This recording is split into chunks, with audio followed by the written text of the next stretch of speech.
कोझिकोड विमान दुर्घटनेसंबंधीची ही बातमी आहे। विमान दुर्घटनेचं रेस्क्यू ऑपरेशन पूर्ण झालेलं आहे। दुर्घटनेत 2 पायलटसह 18 जणांचा मृत्यू झाला असल्याचं समोर आलंय। 170 प्रवाशांना वाचवण्यात यश आलेलं आहे, तर जखमींना मलप्पुरम आणि कोझिकोड इथल्या रुग्णालयात सध्या दाखल करण्यात आलेलं आहे। केरळ विमान दुर्घटनेचं रेस्क्यू ऑपरेशन सध्या पूर्ण झालेलं आहे। या क्षणाची मोठी बातमी आपण पाहतोय। या अपघातात 2 पायलटसह 18 जणांचा मृत्यू झालाय, तर 170 लोकांना वाचवण्यात यश आलेलं आहे। एअर इंडियाचं विमान यामध्ये 190 लोक होते आणि ज्यामध्ये 174 प्रवासी, 10 मुलं आणि 4 केबिन क्रू तर 2 पायलट उपस्थित होते। अपघातातील सर्व जखमींना मलप्पुरम आणि कोझिकोड येथील हॉस्पिटलमध्ये सध्या दाखल करण्यात आलं असल्याचं कळतंय। पावसामुळे विमान कोझिकोड रनवेवरून घसरलं आणि 35 फूट खाली कोसळलं।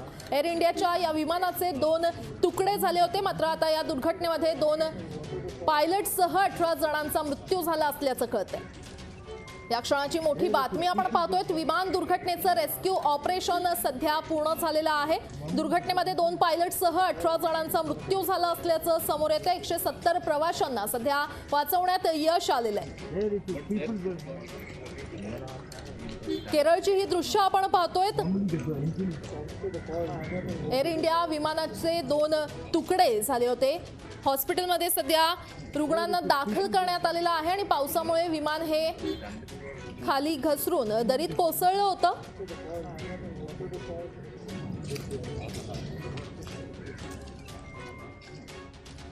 तर केरळ विमान दुर्घटनेमध्ये महाराष्ट्राच्या सुपुत्राने जीव गमावलाय। पायलट दीपक साठे यांचा या अपघातात दुर्दैवी मृत्यू झालाय। कॅप्टन दीपक वसंत साठे हे माजी वायुसेना पायलट होते। त्यांना अनेक महत्त्वाच्या पुरस्कारांनीही गौरवण्यात आलं होतं। एअर फोर्स मधलं एक कुशल लढाऊ पायलट असा त्यांचा लौकिक होता। तर कोण होते दीपक साठे याबाबत आपण ग्राफिक्सच्या माध्यमातून पाहूया।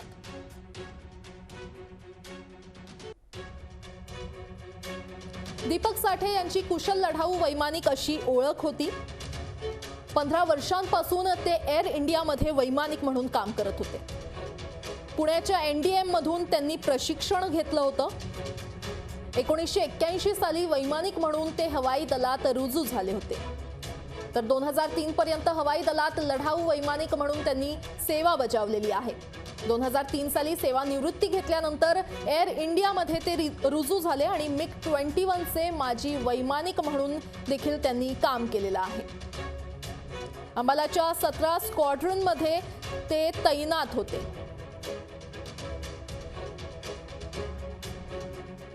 तर हवाई दलाच्या अकादमीत त्यांनी प्रशिक्षकाची जबाबदारी देखील पार पाडलेली आहे। त्यावेळी त्यांनी मानाची तलवारही जिंकली होती।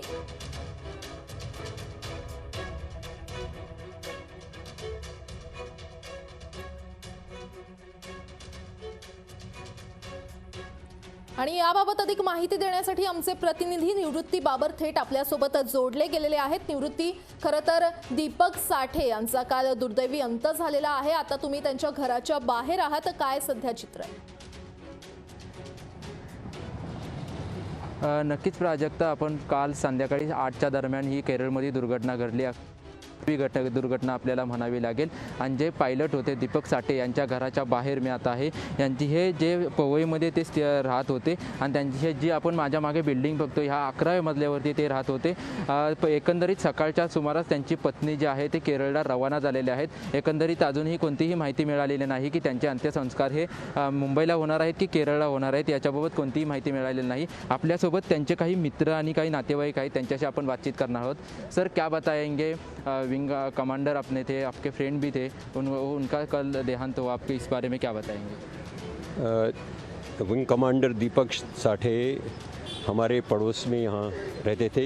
मैं उनको करीब 12 साल पहले यहाँ पे मिला हूँ और मुझे बहुत खुशी हुई जब मैं उनको मिला था शुरू में, क्योंकि वो मेरे दोस्त के पुत्र निकले और उन्होंने एयरफोर्स में सेवा के दौरान बहुत बड़े कारनामे किए, बहुत अच्छी पोजीशन उन्होंने संभाली और एयरफोर्स से रिटायरमेंट होने के बाद में जब वो एयर इंडिया में आए और फिर एयर इंडिया एक्सप्रेस में गए तो वहाँ भी उन्होंने बहुत अच्छा काम किया। उनकी जितनी सराहना की जाए उतना कम पड़ेगा। और उनकी जो दुखांत हुआ है वो हमारे लिए बहुत बड़ी ट्रेजेडी है, बहुत बड़े शौक की बात है, क्योंकि उनके परिवार को हम इतने क्लोजली जानते थे। दीपक को खुद बहुत क्लोजली जानते थे। वो बहुत बड़ा स्क्वाश का खिलाड़ी था और मेरे साथ कई बार खेलने का मौका भी मिला था उनको यहाँ पे। और हम बिल्कुल उनकी इस मृत्यु की खबर से बुरी तरह से टूट गए हैं और समझ में नहीं आता कि उनके जो पिताजी, जो कि वो भी मेरे दोस्त रह चुके हैं, वो इसको कैसे ले रहे होंगे। सर, आप क्या बताएंगे घर में उनका रिलेशन, मतलब आप उनके कलीग भी है, फ्रेंड भी है, उनका रिलेशन घर में कैसा था? वो एक बहुत ही जेंटलमैन किस्म के आदमी थे और हर किसी के साथ में उनका बहुत अच्छा व्यवहार होता था। जब भी हम उनको मिलते थे वो एक बहुत बड़ी मुस्कान से हमको ग्रीट किया करते थे। वो बहुत ही नेक इंसान थे, हर किसी की मदद करने को तैयार, हर काम में इंटरेस्ट लेना, हर किसी के साथ में अच्छा रहना। ये दुर्भाग्य है की वो हमारे बीच नहीं रहे अब। प्राजक्ता, आपण पाहतोय की काल जी ही दुःखद घटना झाली त्याच्यामुळे त्यांचे मित्र असतील आणि नातेवाईक असतील, त्यांना असं वाटतंय की आम्ही आता आमचा जवळचा एकदम मित्रच नाही तर आम्ही आमचा नातेवाईकसुद्धा गमावलेला आहे, अशी त्यांच्या आत्ताच्या भावना आहेत. प्राजक्ता, नक्कीच निवृत्ती आपण पाहतोय. खरं तर कॅप्टन दीपक साठे यांनी MiG-21 ही विमानं देखील सर्वाधिक चालवली होती. खरं तर अतिशय उत्कृष्ट असा कॅप्टन आता आपण गमावलेला आहे. मात्र आता त्यांच्यावर अंत्यसंस्कार कधी होतील याबाबत काही माहिती मिळते का?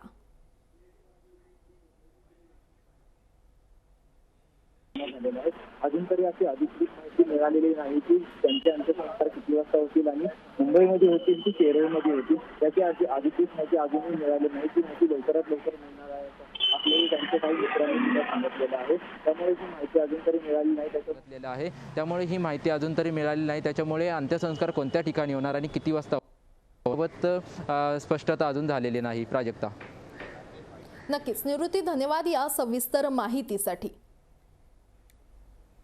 तर महाराष्ट्राचे पायलट कॅप्टन दीपक साठे यांचा दुर्दैवी अंत झालेला आहे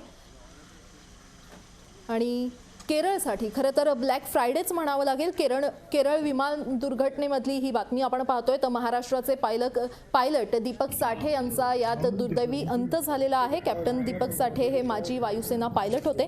त्यांनी बरीचशी MiG विमानं देखील सर्वाधिक चालवली होती आणि यामध्ये 2 पायलटचा सध्या मृत्यू झालेला आहे. या दोन्ही पायलट कॅप्टननी आपला जीव गमावत जवळपास 170 लोकांचा जीव वाचवलेला आहे.